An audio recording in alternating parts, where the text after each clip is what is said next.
Good morning. Chopra ji classes में आपका स्वागत है। हम लेसन फर्स्ट कर रहे थे और हमने पेज नंबर 7 तक पढ़ा था इस लेसन को। फर्स्ट पैसेज आज आगे करेंगे, तो आइए शुरू करते हैं। विविधता हमारे जीवन को कैसे समृद्ध करती है। जैसे समीर एक और समीर दो दोस्त बने, ठीक वैसे ही आपकी भी सहेलियां होंगी जो आपसे बहुत अलग अलग होंगी। आपने शायद उनके घर में अलग तरह का खाना खाया होगा, उनके साथ अलग त्यौहार मनाए होंगे, उनके कपड़े पहन कर देखे होंगे और थोड़ी बहुत उनकी भाषा भी सीखी होगी। बताया कि भाई जैसे समीर एक और समीर दो में दोस्ती हुई थी, ठीक उसी तरह आपके भी दोस्त होंगे, सहेलियाँ होंगी, मित्र होंगे जो आपसे बहुत अलग होंगे। आपने शायद उनके घर में अलग खाना भी खाया होगा अलग तरह का आप अपने घर में कुछ खाते हैं, वहाँ कुछ खाते होंगे। उनके साथ त्यौहार भी अलग मनाए होंगे और उनके कपड़े भी आपने पहन के देखे होंगे कभी ना कभी तो। और थोड़ी बहुत उनकी जो भाषा बोलते हैं, उनकी भाषा भी आपने सीखी होगी, बोली होगी। नेक्स्ट चलते हैं। आपको शायद तरह तरह के जानवरों, रानियों, साहसिक घटनाओं या भूतों की कहानियाँ पसंद होंगी। संभव है कि आपको खुद कहानी बनाना भी पसंद होगा। एक अच्छी कहानी पढ़ने से हमेशा खुशी मिलती है। उसको पढ़कर और ज़्यादा कहानियाँ बनाने के लिए नए नए विचार मिलते हैं। जो लोग कहानियाँ लिखते हैं वे विभिन्न स्रोतों, किताबों, वास्तविक जीवन और कल्पना से प्रेरणा लेते हैं। कि बताया कि भाई शायद आपने तरह तरह के जानवर हैं जो अलग अलग प्रकार के, राजा रानी हैं, साहसिक जो घटनाएं हैं और भूतों की कहानियाँ पसंद करते होंगे। संभव है कि आप खुद कहानी बनाना भी पसंद होगा खुद को, कि अपने आप भी आप कहानी बना लेते होंगे। एक अच्छी कहानी पढ़ने में हमेशा खुशी मिलती है। हम खुश होते हैं अच्छी कहानी सुन करके, पढ़ करके। उसको पढ़कर और ज़्यादा कहानियाँ बनाने के लिए नए नए विचार मिलते हैं। जो लोग कहानियाँ लिखते हैं वे विभिन्न स्रोतों मतलब माध्यम, किताबों, वास्तविक जीवन जो हमारा असली जीवन है और कल्पना, उनसे हमें प्रेरणा मिलती है। कुछ लोग जंगल में जानवरों के नज़दीक रहे और उन्होंने जानवरों की दोस्ती व लड़ाइयों के बारे में कहानियाँ लिखी हैं। कुछ अन्य लोगों ने राजा रानियों के वृत्तांत पढ़कर प्यार और सम्मान के किस्से लिखे हैं। कुछ ने अपने बचपन की यादों के गोते लगाए। स्कूल और दोस्तों की मधुर यादों से निकालकर कुछ साहस की कहानियाँ लिखी। तो क्या बताया इसने कि भाई कुछ लोग जंगल में जानवरों के नज़दीक रहते हैं, उनके आसपास रहते हैं और जानवरों से भी उनकी दोस्ती हो गई है। वह लड़ाइयों के बारे में भी कहानियाँ लिखी होंगी, जितनी लड़ाई हुई हैं मुग़ल साम्राज्य में या फिर अंग्रेज़ों के साथ या किसी दूसरे व्यक्तियों के साथ जो लड़ाई है, उनकी कहानियाँ भी लिखी हैं। कुछ अन्य लोगों ने राजा रानियों के वृत्तांत पढ़कर प्यार और सम्मान के किस्से लिखे होंगे। जो राजा रानी का जो प्यार प्रेम था, उनकी कहानियाँ उन्होंने लिखी। कुछ ने अपने बचपन की यादों में भी गोते लगाए। बहुत सारे कवि लेखक ऐसे भी हुए हैं जिन्होंने अपने बचपन की यादों के गोते लगाने का मतलब है कि अपने बचपन की जो यादें, बचपन में जो बातें हुई थी उनके साथ, वो सारी बातें उन्होंने लिखी हैं। स्कूल और दोस्तों की मधुर यादों से निकालकर कुछ साहस की कहानियाँ भी लिखी होंगी, हिम्मत की, वीरता की। कल्पना कीजिए कि उनकी जिनकी कहानियाँ आपको सुनी या पढ़ी हैं, उन सभी कहानीकारों या कहानी सुनाने वालों को ऐसी जगह पर रहना पड़े। कहानीकारों या कहानी सुनाने वालों को ऐसी जगह रहना पड़े जहाँ लोग केवल दो ही रंग के कपड़े पहनते हैं, लाल एवं सफ़ेद, एक तरह का खाना खाते हों, शायद आलू, समान रूप से केवल दो पशु पक्षी को पालते हों, उदाहरण के लिए हिरन और कौवा, और केवल सांप सीढ़ी खेल से अपना मनोरंजन करते हों, ऐसी जगह रहकर वे कैसी कहानियाँ लिख पाएंगे। तो इसने बताया कि भाई की कल्पना करनी है, सोचना है हमने कि भाई जिनकी कहानियाँ आपने सुनी या पढ़ी होंगी, उन सभी कहानीकारों मतलब जिन्होंने कहानी लिखी है या कहानी सुनाने वालों को ऐसी जगह पर रहना पड़े जहाँ केवल दो ही रंग के कपड़े पहनते हों। जहाँ दो रंग के कपड़े पहने जाते हैं वहीं रहना पड़े, लाल और सफ़ेद, और दूसरा एक तरह का खाना खाते हों, शायद आलू खाते हों, कोई भी एक खाना, समान रूप से केवल दो पशु पक्षी को पालते हों और दोनों ही दो पशु पक्षियों को पालते हों, उदाहरण के लिए जैसे हिरन और कौवा, एक पशु और एक पक्षी। दूसरे तरह के जो लोग हैं वो भी हिरन और कौवे को ही पालते हों और केवल सांप सीढ़ी का खेल अपने मनोरंजन के लिए खेलते हों। तो मनोरंजन करने के लिए अपना सांप सीढ़ी का खेल खेलते हों और कोई ना खेलते हों, ऐसी जगह रहकर वे कैसी कहानियाँ लिख पाएंगे। भारत में विविधता। भारत विविधताओं का देश है। हम विभिन्न भाषाएं बोलते हैं, विभिन्न प्रकार का खाना खाते हैं, अलग अलग त्यौहार मनाते हैं और भिन्न भिन्न धर्मों का पालन करते हैं, लेकिन गहराई से सोचे तो वास्तव में हम एक ही तरह की चीज़ें करते हैं, केवल हमारे करने के तरीके अलग हैं। कि बताया कि भाई भारत जो है वो विविधताओं का, भिन्नताओं का देश है। हम विभिन्न भाषा बोलते हैं, हिंदी, अंग्रेजी, संस्कृत, उर्दू, फारसी, पंजाबी, तो बहुत सारी भाषाएं बोलते हैं। विभिन्न प्रकार का खाना भी खाते हैं, अलग अलग तरह का खाना खाते हैं हर क्षेत्र में, और अलग अलग त्यौहार भी मनाते हैं और भिन्न भिन्न धर्मों का पालन भी करते हैं, जैसे हिंदू, मुस्लिम, सिख, ईसाई, सभी अलग अलग धर्म हैं। लेकिन गहराई से सोचें तो वास्तव में हम एक ही तरह के चीज़ें करते हैं। अगर देखा जाए सच में तो हम सभी एक ही प्रकार का काम करते हैं, केवल हमारे करने के जो तरीके हैं वो अलग हैं। हम विविधता को कैसे समझें? करीब 200-225 वर्ष पहले जब रेल, हवाई जहाज, बस और कार हमारे जीवन का हिस्सा नहीं थे, तब भी लोग संसार के एक भाग से दूसरे भाग की यात्रा करते थे। वे पानी के जहाज में घोड़ों या ऊंट पर बैठकर जाते या फिर पैदल चलकर।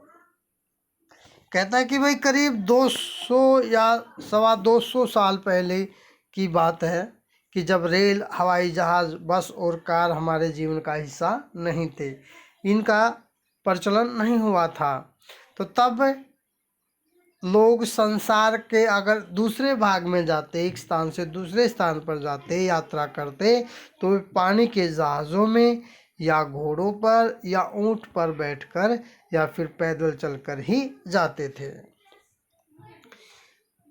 अक्सर ये यात्राएं खेती और बसने के लिए नहीं, जमीन की तलाश में या फिर व्यापार के लिए की जाती थी। चूँकि यात्रा में बहुत समय लगता था, इसलिए लोग नई जगह पर अक्सर काफ़ी लंबे समय तक ठहर जाते थे। इसके अलावा सूखे और अकाल के कारण भी कई बार लोग अपना घर बार छोड़ देते थे। उन्हें जब पेट भर खाना तक नहीं मिलता था तो वे नई जगह जाकर बस जाते थे।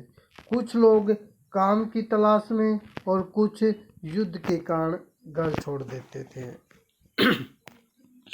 बताया कि भाई अक्सर जो ये यात्राएं की जाती थी वो खेती और बसने के लिए नहीं, खेती और बसने के लिए नई जमीन की तलाश में या फिर व्यापार के लिए की जाती थी।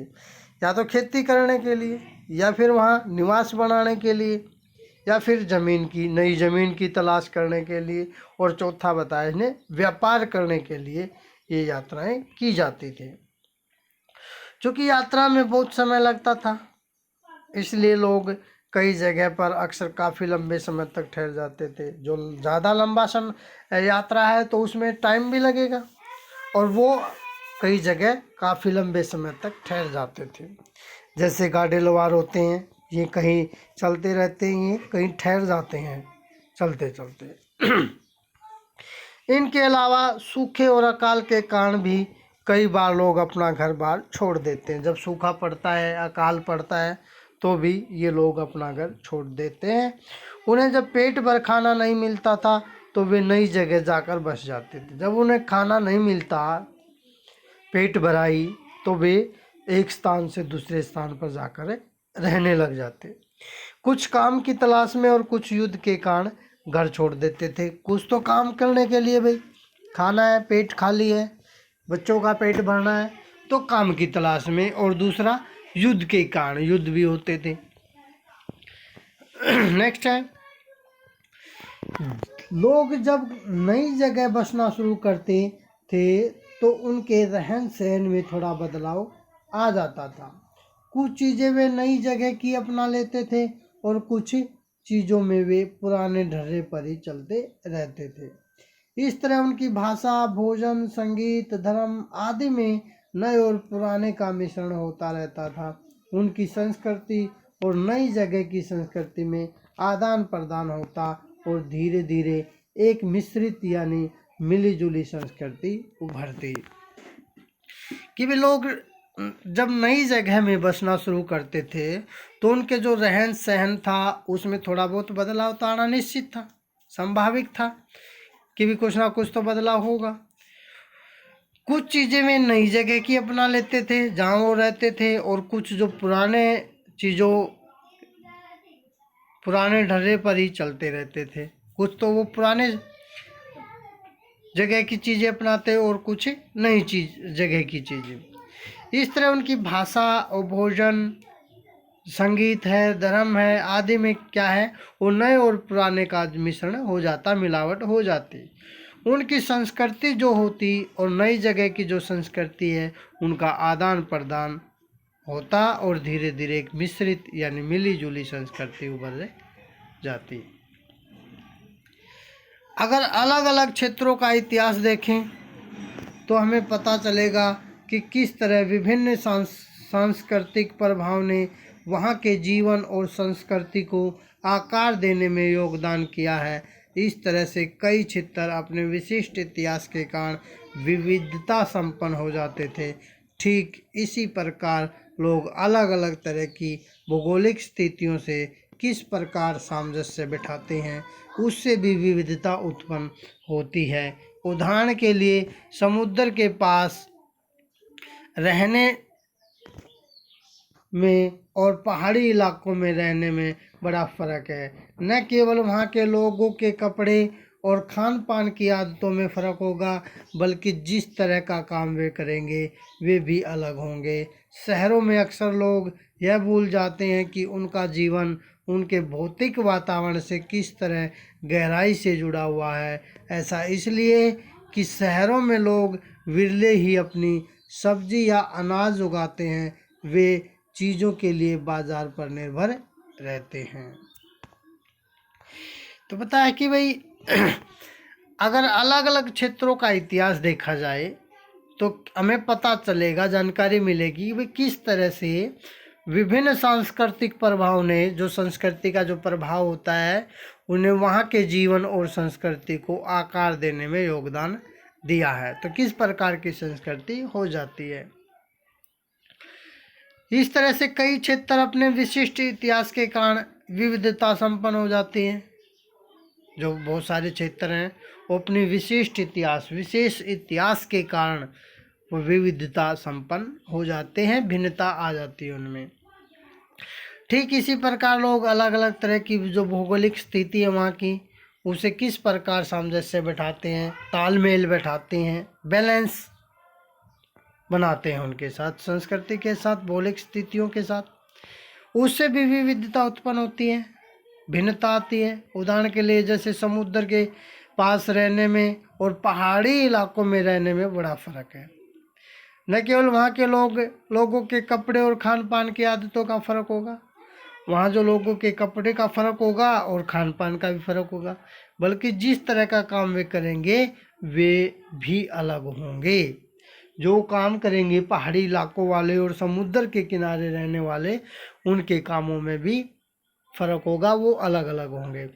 शहरों में अक्सर लोग यह भूल जाते हैं कि उनका जीवन है उनके भौतिक वातावरण से किस तरह गहराई से जुड़ा हुआ है। और ऐसा इसलिए होता है, तब होता है कि शहरों के जो लोग हैं वो विरले ही अपनी सब्जी या अनाज उगाते हैं, वे इन चीज़ों के लिए बाजार पर निर्भर रहते हैं।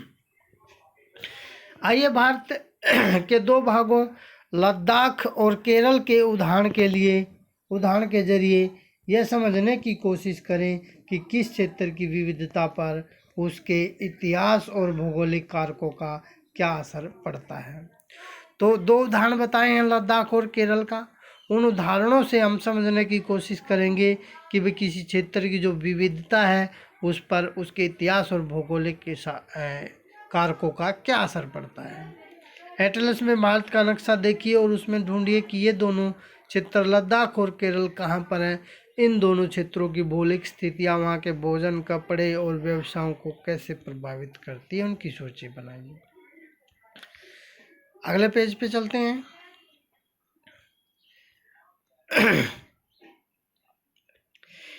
लद्दाख जम्मू और कश्मीर के पूर्वी हिस्से में पहाड़ियों में बसा एक रेगिस्तानी इलाका है।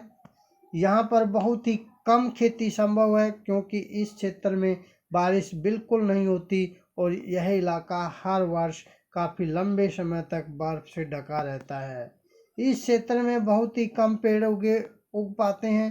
पीने के पानी के लिए लोग गर्मी के महीनों में पिघलने वाली बर्फ पर निर्भर रहते हैं।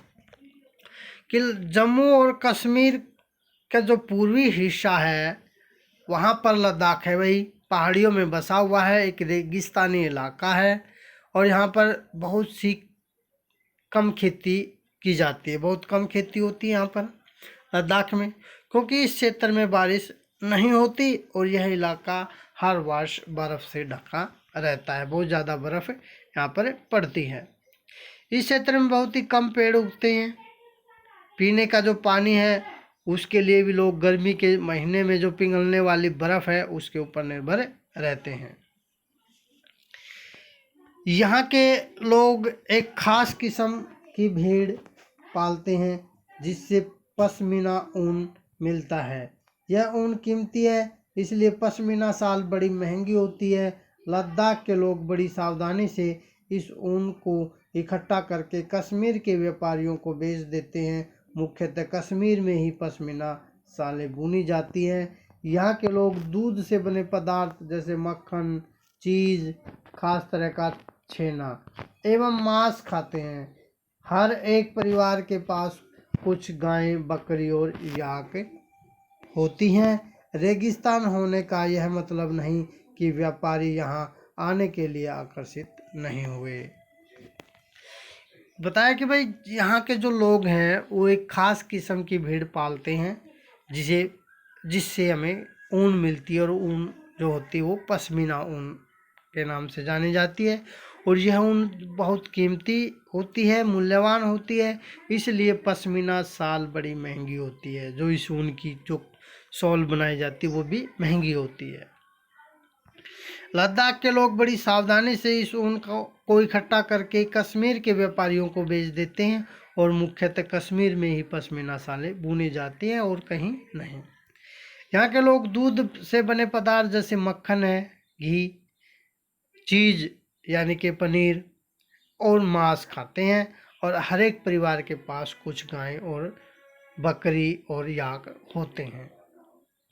रेगिस्तान होने का यह मतलब नहीं कि व्यापारी यहाँ आने के लिए आकर्षित नहीं हुए। इसका मतलब ये नहीं है। लद्दाख तो व्यापार के लिए एक अच्छा रास्ता माना जा गया है, क्योंकि यहाँ कई घाटियाँ हैं जिनसे गुजरकर मध्य एशिया के काफिले उस इलाके में पहुँचते थे जिसे आज तिब्बत कहते हैं। ये काफिले अपने साथ मसाले, कच्चा रेशम, दरियाँ आदि लेकर चलते हैं। कि लद्दाख तो व्यापार के लिए एक अच्छा रास्ता माना गया है, क्योंकि यहाँ कई घाटियाँ हैं जिनसे गुजरकर आप मध्य एशिया में पहुँच सकते हैं। मध्य एशिया के जो काफिला वहाँ तक उस इलाके में पहुँचते हैं, जिसे आज तिब्बत कहते हैं। जो मध्य एशिया का जो इलाका है उसको हम क्या कहते हैं? तिब्बत कहते हैं। ये काफिले अपने साथ मसाले, कच्चा रेशम, दरियाँ लेकर के चलते थे, जो काफिला चलता था लोगों का। आगे है, लद्दाख के रास्ते ही बौद्ध धर्म तिब्बत पहुंचा। लद्दाख को छोटा तिब्बत भी कहते हैं। करीब 400 साल पहले यहाँ पर लोगों का इस्लाम धर्म से परिचय हुआ और अब यहाँ अच्छी खासी संख्या में मुसलमान रहते हैं। लद्दाख में गानों और कविताओं का बहुत ही समृद्ध मौखिक संग्रह है। तिब्बत का ग्रंथ केसर सागा लद्दाख में काफ़ी प्रचलित है। उसके स्थानीय रूप को मुसलमान और बौद्ध दोनों ही लोग गाते हैं और उस पर नाटक खेलते हैं। कि वे लद्दाख का जो रास्ता है उस रास्ते में ही बौद्ध धर्म तिब्बत में पहुंचा, लद्दाख के रास्ते से ही। और लद्दाख को छोटा तिब्बत भी कहा जाता है। करीब 400 साल पहले की बात बता रहे हैं कि यहाँ पर लोगों का जो इस्लाम धर्म है उसका परिचय हुआ था, उससे की जानकारी हुई थी और यहाँ अच्छी खासी संख्या में मुसलमान भी रहते हैं। लद्दाख में क्या है भाई, गानों और कविताओं का बहुत ही समृद्ध मौखिक संग्रह मिलता है, गाने और कविताएं गाई जाती हैं। तिब्बत का ग्रंथ जो है केसर सागा लद्दाख में काफ़ी प्रचलित है। उसके स्थानीय रूप को मुसलमान और बौद्ध दोनों ही लोग गाते हैं और उस पर नाटक भी लिखते हैं। तो आज के लिए इतना ही। 2 भाग हमने इसके कर लिए लेसन के, तीसरा भाग कल पूरा कर देंगे हम। और अभी तक आपने अगर चैनल को सब्सक्राइब नहीं किया है तो जल्दी ही चैनल को सब्सक्राइब करें और बेल वाले आइकन को दबा दें, ताकि आने वाली नई वीडियो का नोटिफिकेशन आपको मिल जाए। अगर आपको मेरी वीडियो अच्छी लगी है तो शेयर करना ना भूलें। धन्यवाद।